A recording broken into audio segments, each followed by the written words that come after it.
Hey guys, zoidbergenstein here with a series of videos chronicling NUC's journey from brand new World of Tanks team all the way to as far through the WGLNA as we can make it. As you can see from that image, we are moving on to the WGLNA Preseason. We're currently tied for first with two other teams who managed to go undefeated. Now that doesn't mean that we beat all the best teams and we're doing that well. It means that we had a bracket that we were able to win out in. We did have a couple really good matches, and we're going to take a look at some of those in these next few videos.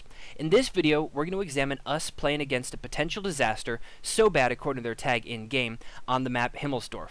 Now we have mirror comps right now, 2 5100s, 3 IS-3s, and 2 T1s per team. Himmelsdorf is also not a very strong map for us. We tend to struggle when we don't have a 1390 running around the map spotting so that we can get early HP advantage and then push hard into the other team.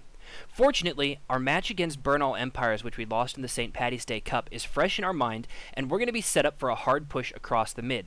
Before we played Bernal Empires, we like to set our 5100s up for early flanks, but we know how devastating this early push can be, so we're always going to be ready to receive it. We do see that So Bad, or a potential disaster, is pushing across the mid, so we're ready for them. Now, one of the very important things here is we both have two 5100s, so at this point in the battle, the only tanks that can shoot are the IS-3s. What really gives us a huge advantage in this fight is as they cross that courtyard, we're going to land 4 shots into them, and they're only going to land 1 into us. IS-3s do 390 average damage, so we're looking at about 400 damage that they'll deal to us, where we're actually going to do close to 1600 damage to them as they cross that field.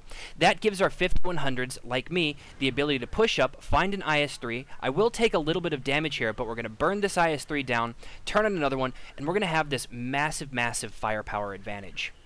Unlike our match against top tier, once we get this advantage on them, instead of backing out and trying to do something crazy, we're just going to go for the jugular and we're going to finish this. We know that they don't have the ability to win this fight, so we're going to stick it out, we're going to do as much damage as we can, and we're going to burn every one of their tanks down. Now when 5100s are out of ammo, there's not much point in them sticking around. We always want to get those 5100s into their second magazine, so I'm going to take an escape, I'm going to set up behind Nave, and I'm going to be in a position where when I get my reload back, I can enter that fight, or I can run away if they start to push. Now, the rest of the team has come in, they've cleaned everything up, we aren't actually even going to make it into our second reload, and we're going to burn all of their tier 8s down. Once their tier 8s are dead, we've got this basically locked up. Unless for some reason we let both tier 1s get on cap and cap us out, we have this guaranteed as a win. So let's take a look at exactly what happened here.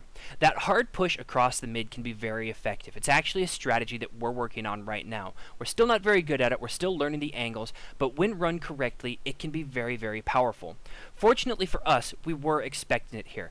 Anytime you're expecting a strategy, it becomes very easy to stop. We had our IS-3s set up to intercept them. We got 4 shots out compared to their 1, and then we were able to push our 5100s in, who have that incredibly high spike damage, and finish off a couple IS-3s, get that advantage we needed to let our IS-3s, who do have the high DPM as opposed to spike damage at the 5100, finish the other team off.